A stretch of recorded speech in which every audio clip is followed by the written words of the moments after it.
Good morning, team. It's Tuesday, July 20th. Thanks so much for joining us. I'm Amy Kaur, and I'm joined by Kevin Van Eck, and we are live out of the Goose Island office. We have some great info to share with you today, so let's jump right in. Grab your coffee, your tea, your power smoothie, or your lemon water. I actually have a coffee and a lemon water today. And let's get rolling on our next episode of Coffee with Amy and Kevin. Yes, good morning, everyone. Good morning, Amy. I just have coffee, so I might need to get on that lemon water train. So today, thank you for joining us. It's going to be a great episode, as always. Today, we're going to talk about the top 3 things that Amy would do and the top 3 things that I would do if we were in the market right now. And this is going to be great because they're going to be easy, tactical things that we can do right now to take advantage of our time to make sure that we're continuing to work on our business and not just in our business. That's right. Kevin and I were actually talking about it this morning about the idea that the market is normalizing right now. I know some of us are feeling like it's slowing down. I know some of us are getting a little bit nervous, but let's realize again that it is summer and we are just seeing the market normalize. Yes, maybe we were going 100 miles an hour and now we're going a little bit slower than that. Paul Blackburn, managing broker out of the Goose Island office, actually sent out a great email to the office over the weekend. And he said, listen, when you're going 100 miles an hour and then you suddenly slow down to 40 miles an hour, you do feel like you're going a snail's pace. And you suddenly feel like, oh my God, this is way too slow. But then think about it. If you're in traffic, bumper to bumper traffic, being able to go 40 miles an hour would feel amazing. So remember, keep it in perspective. We are simply normalizing. So on that note, enjoy the slowdown. Do a couple of things. Make sure that you're able to regroup and re-energize personally. If you can take a few days of downtime and focus on what you've got going on with family or your house, make sure to do it because I guarantee you, you are going to be busy again. But it's also going to give you time to take a look at your business instead of working in it and being so transactional. If now you actually have the time to look at that to-do list that we've always created about the things I'd love to do for my business when I had some free time, guess what? Maybe this is the time that you take a look at it. And so yes, Kevin and I were talking about this and we each came up with what would be our top 3 on our lists if we were suddenly having the opportunity to work on our business instead of being so transactional. So Kevin, kick us off with your first one. Yes, Amy, let's get into number 1, stats and stories. Sounds great, right? Let's talk about stats first. We've had a great year so far. Let's look at our stats because more likely than not, your stats have gotten better this year. And we need to take the time to analyze our stats so that we can convey them to potential clients in the future. Remember, stats eliminate skepticism. We can say that we are the best listing agent on the planet, but unless we can back it up with actual data, that opinion means nothing. So knowing our stats is really important because there are other agents in the market that know their stats. And if we're going up against another agent for a listing or to work with a buyer, knowing our stats might just be the difference in capturing that business. And the second piece, stories, just as important as stats. We know, and we've talked about that stories are relatable. People can relate to stories because they can put themselves in the person's shoes that's in the story. So when we talk about our stories so far this year, think through, go line by line through each one of the clients that you've worked with and figure out what is a great story that you can share with other potential clients, whether it's a cautionary tale or a success story, so that you can set expectations and also convey your expertise and the success you can create for that specific buyer or seller. They can relate to that. So take some time to look at your stats and your stories, put them together so that you can use them, whether verbally, maybe on your website, or maybe in a one-sheeter that you share about yourself when you're meeting with potential buyers and sellers. And if you're with App Properties and you have the digital listing presentation, these could be your highlights. I love it. Stats and stories. All right. Well, my number 1 is all about video. That's right. You are probably looking pretty good right now. You're probably tan, similar to me. Actually, Kevin's looking pretty tan, don't you think?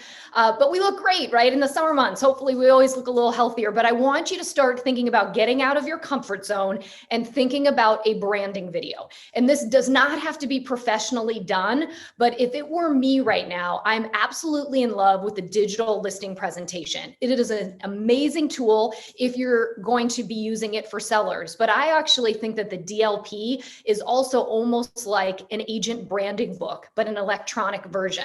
So I want you to think about creating some type of branding video that introduces clients or potential clients to you, your business, and how you operate. And again, you can simply shoot this on your iPhone. Trust me, Kevin and I have done enough of the do-it-yourself videos to know that you can actually do it yourself and it can look great. And don't worry about being too stiff, just be yourself. It's about creating an introduction to you and to who you are and how you are great to work with. But think about creating a branding video and have it ready as you hit the fall market and you incorporate it into your digital listing presentation. Yes, I love that, Amy. Yes, getting out of your comfort zone. If anyone wants to go back and watch the first week of Copy Up episodes from March of 2020, stiff. So my number 2 is testimonials. So we talked about having our own stats and stories. The reason testimonials are so great, it's because somebody else is telling the story. It's our clients telling the story. And if we've been busy this year and we've been working with buyers and sellers and we haven't taken the time to verify and ensure that we've asked our clients to give us a testimonial, if we haven't verified that they've put it on Zillow or sent it to the @properties website or given it to us maybe over email, now's the time to reach out and do that. Go line by line through your clients from 2021 so far and verify that they've given you a testimonial, because when consumers share a story, other consumers pay attention. And to bounce off of Amy's idea with video, consider getting a video testimonial from your clients. You know, those that are outgoing or might be comfortable filming themselves with their iPhone or something else. Ask them if they could do a video testimonial for you, because then, to Amy's point, you could actually insert that into your digital listing presentation if you're with @properties. Love it. Great ideas. And my number 2 is so boring and not sexy, but so important. And if it were me right now and I would be marking off my second most important thing to do while I'm working on my business, is taking a look at my CRM and what kind of shape it's in. Let's take a look. You know, this last year, you probably have a ton of new buyers and sellers that you've been working with. Are they in your CRM? Are they ranked? Are they organized? And this is a great point, because to Kevin's point, if you want to actually ask them for testimonials, you need their contact info, right? So let's think about getting our CRM organized. And I know it's, again, not the most exciting thing to always have to do, but it really is the cornerstone of our business. The more you have a handle on who your people are and how you're going to stay in contact with them, the more successful you'll be in growing your business. So one of my suggestions, or a pro tip I would give you on your CRM, is don't get overwhelmed. Why don't you set a goal of just adding or updating or editing 5 people in your CRM a day? And you can do things like at 7 p.m. on a Wednesday, watch the Real Housewives of Beverly Hills and rank them while you're watching that great show.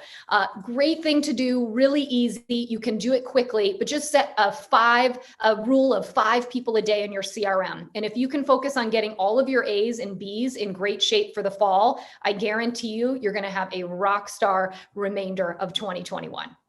Such a great tip. Still sexy, Amy. The CRM can still be sexy. Don't downplay it. So to my number three, just as sexy, are processes. Doesn't that sound great? Very exciting. I know you're all glued to the screen right now, but let's take this seriously. When we talk about processes, what do I mean? Well, we each have a process or we don't. And so if we don't have a process, it might be time to put one in place, because what might have been happening this year is us flying all over with our buyers and sellers without any sort of guardrails determining how we're working with those buyers and sellers. And the danger in doing that is that then we're not actually able to guide our buyers and sellers because we're not guiding ourselves. So when we talk about processes, here's what I want you to do. We've already talked about stories and testimonials. Think about those stories and testimonials as you're going line by line through each one of the clients. What were the opportunities that we'd have to improve our processes, whether it's a buyer or a seller, and focus on one. Let's not try to do all of this at once, right? If you're going to focus on improving a process, where could we do a better job of setting expectations? Where could we do a better job of guiding our clients because we have a process in place? And if you've been through Ninja Selling, the installation, or read the book, you know that there's a 10-step buyer process and a 16-step seller process. And those are great guardrails to use to make sure that we're following the process the same way every time. And we're not leaving anything out when it comes to setting expectations and ultimately helping our clients get to where they want to go. So at the end of the day, as much as processes do not sound exciting or thrilling, they are a necessity to make sure that we can effectively work with our clients, set expectations, and make sure that we can create success for them. That's right. And you can go into Ad Academy and check out the perfect listing presentation, which is going to be a great way to figure out, if I don't have a process, how to set that up. Or I'm going to put a plug in for this Thursday at 10 a.m.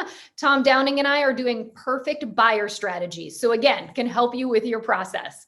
So my number 3 is actually really super fun. And I think all of you should think about doing this. It's not too late to do a client appreciation party. Now, I know immediately you're thinking, I don't have a ton of cash to throw at hosting a huge party for all of my clients.